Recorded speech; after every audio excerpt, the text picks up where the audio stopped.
Bonjour tout le monde, j'espère que vous allez bien. Mon nom est Mathieu Boucher, je suis le coordonnateur de l'école préparatoire Anna-Marie Globensky. Je vous ai préparé cette petite vidéo pour vous aider dans le processus de mise en ligne des vidéos de votre élève ou de votre enfant pour les examens de l'école préparatoire Anna-Marie Globensky. Donc, ce que vous voyez à l'écran, c'est la page d'accueil du site YouTube. Donc, ce que je vous invite à faire d'abord, c'est vous créer un compte si ce n'est pas déjà fait. Vous pouvez le faire tout simplement en vous créant une adresse Gmail qui va vous donner accès à tous les services de la suite Google dont fait partie YouTube. Donc, vous allez sur la page de YouTube une fois que vous êtes entré dans votre compte et vous voyez en haut à droite ici une petite caméra avec un plus ici. Donc, je vais vous demander de cliquer dessus et de cliquer ensuite sur mettre en ligne une vidéo. Vous verrez donc cette fenêtre-ci qui va apparaître et pour les besoins de l'examen, en fait, ce que je vous demande, c'est de sélectionner des fichiers et pour d'abord, donc, admettons que j'ai un élève qui s'appelle de façon fictive Jopin, j'aurai à quelque part sur mon ordinateur la vidéo pour, par exemple, le solfège ou les pièces ou la technique et ainsi de suite de Joe. Donc, on vous demande une vidéo par sujet. En fait, vos enseignants ou vous-même, vous êtes au courant de la chose. Donc, on veut avoir une vidéo par partie d'examen. Donc, je choisis la vidéo de l'examen de Jopin, par exemple. Je clique sur Ouvrir. Et donc là, il va y avoir évidemment une petite période de temps où la vidéo va être graduellement importée. Vous voyez le processus en bas. Il est possible que ce soit plus long, évidemment. Mais maintenant, ce qu'on peut entrer par contre, c'est bon. D'abord le titre, là, j'ai appelé ça examen de Jopin. Évidemment, vous pourrez adapter en disant technique de William, avec le nom complet de l'enfant, s'il vous plaît. Technique, solfège, pièce, et ainsi de suite. Donc, vous pouvez nommer la vidéo que vous êtes en train de faire et ensuite d'écrire si jamais c'est le répertoire de l'élève, donc l'étude et les pièces, nommer si possible le nom des pièces dans l'ordre dans lequel ils apparaissent dans la vidéo. Donc, on vous demande par exemple ici le titre de la pièce A, donc la pièce A, ensuite le titre de la pièce B, ainsi de suite. On vous demande évidemment le titre à côté pour qu'on ait l'information juste là-dessus. Ensuite, on va descendre plus bas. Pas besoin de créer une miniature, pas besoin de choisir une playlist. Ici, il y a une question un peu importante. Est-ce que la vidéo a été conçue pour les enfants? Vous pouvez cliquer non, pas conçue pour les enfants. Ça ne veut pas dire qu'elle n'a pas été, qu'elle n'est pas appropriée pour les enfants. C'est juste que ce n'est pas une vidéo, par exemple, de bricolage ou de comptine faite spécifiquement pour les enfants. Donc, une fois qu'on a ça, on peut tout simplement cliquer sur suivant. Pour les éléments vidéo, ben, vous n'avez pas vraiment besoin de vous occuper de ça. On va continuer donc. Vous pouvez encore une fois cliquer sur suivant. Les vérifications, encore une fois, pas besoin de vous préoccuper de ça. Il n'y a pas de question de droit d'auteur sur ceci parce que vous êtes l'enfant joue la pièce, donc ça, il y a pas de souci là-dessus. Vous n'êtes pas en train de présenter l'œuvre de quelqu'un d'autre, vous êtes en train d'interpréter une œuvre, donc il y a pas de souci là-dessus. On peut ensuite cliquer sur suivant.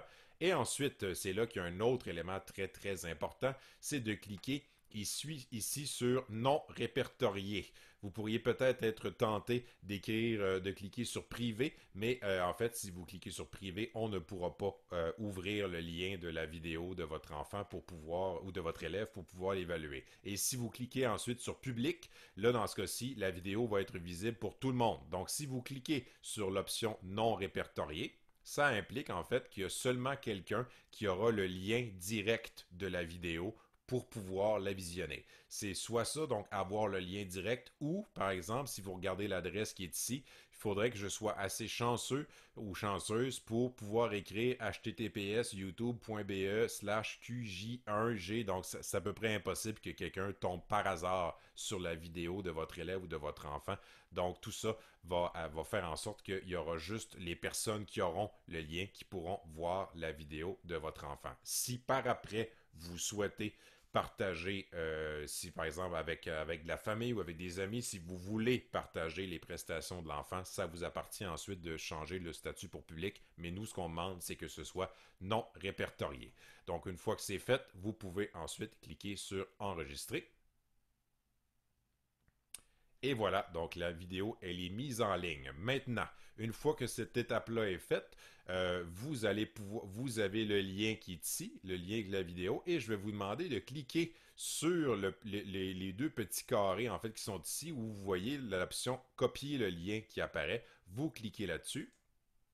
Vous voyez en bas que c'est indiqué lien copié dans le presse-papier. Et ce qu'il faut faire ensuite, c'est ouvrir le dossier de l'élève. Donc, si vous avez dans le dossier de l'élève, donc vous voyez, on a déjà le lien pour les partitions. Là, ensuite, admettons que ce que je viens de faire, c'est la vidéo de solfège. Donc, je vais écrire solfège, tout simplement. Et ensuite, à côté, soit cliquer sur CTRL V ou commande V si vous êtes sur Mac, soit en fait cliquer sur le droit pour le bouton droit de la souris et cliquer sur copier ou tout simplement le gros A si vous êtes sur Windows ici. Et là, vous voyez, il y a l'adresse ensuite qui apparaît. Et là, vous pouvez refaire la même chose évidemment pour la technique. Et ensuite refaire la même chose pour lecture à vue. Finalement, pour le répertoire. Chaque fois, ça demandera de faire une nouvelle vidéo YouTube en créant le lien, encore une fois, pour chaque fois nous copier le lien. Ce que ça va permettre, une fois que tous les liens seront copiés, bon, je vais vous donner un exemple de ce que ça peut donner à la fin. Là.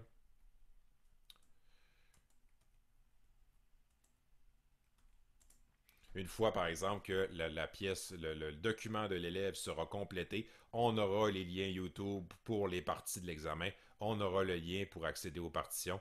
Le document ici est bien rempli pour pouvoir avoir le titre des pièces, les pages dans le programme. Et c'est ce document-là que vous pourrez ensuite envoyer à l'adresse de l'école préparatoire, un document par élève. Ce que ça va me permettre à moi de faire ensuite, parce que c'est moi qui vais les traiter, c'est de transmettre vos documents Word à chacun des juges qui va évaluer votre enfant ou votre élève. Donc, ça nous permettra ensuite ça va permettre aux juges d'accéder aux vidéos directement et d'accéder aux partitions de l'élève directement et ensuite d'écrire les commentaires. Et c'est ce document-là qui vous sera retourné ensuite avec les commentaires de l'élève. Donc, j'espère que la vidéo vous aura aidé à illustrer les étapes de mise en ligne d'une vidéo YouTube. Si vous le souhaitez aussi, il y a une version écrite d'un tutoriel qui est disponible aussi sur le site internet de l'école préparatoire ou qui vous a été envoyé par courriel ou au professeur de votre enfant si jamais vous êtes un parent qui m'écoutez. Donc, s'il y a quoi que ce soit, je vous invite, si vous êtes un parent, à communiquer avec le professeur de votre enfant. Et si vous êtes un professeur, à m'écrire directement. Ça me fera plaisir de vous aider avec tout problème technologique.